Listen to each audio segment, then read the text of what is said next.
It's important because I've seen people make great progress with their eating and food, and then they happen to jump on a scale, panic because their weight isn't exactly where they imagined it should be, and then decide it's all not working when they were in fact completely on the right track, but just got spooked by a number.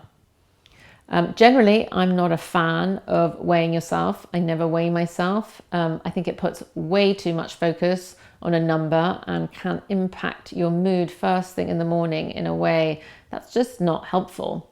The number fluctuates a fair amount depending on time of month, water retention, and so forth. And overall, I'm just not a fan of reducing your deep psychological work to a number.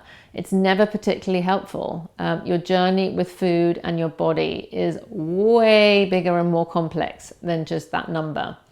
With clients, I often witness it's a lose-lose situation. If you haven't lost weight, that can be disappointing and that can set you up for a binge. And if you have lost weight, there's often an element of celebration and feeling you kind of deserve a treat and a tendency to eat more, which isn't that helpful either. I think it's healthier long-term to rely on your inner cues, on how you're doing, and just let your clothes do the talking, as it were. Are things feeling snug or tight or relatively normal or loose?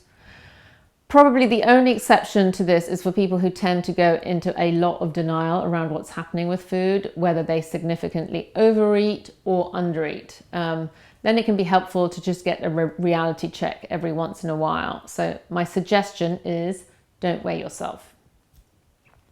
I know some of you won't follow my suggestion, so if you feel compelled to weigh yourself, I really encourage you to weigh yourself in a structured and mindful way. Meaning you wouldn't weigh yourself more than once a week, and perhaps ideally more like once every 2 weeks or once a month. So that means there's no spontaneous jumping on and off a scale, and definitely no getting on a scale multiple times a day. Ideally, you'd plan and schedule the time and date that you'd weigh yourself. So it's always on a Saturday or always on a Thursday at 7 a.m. And in an ideal world, you'd weigh yourself on a day that you'll have some support or somebody to talk things through. A therapist, a sponsor from a 12-step group, or maybe just a supportive friend.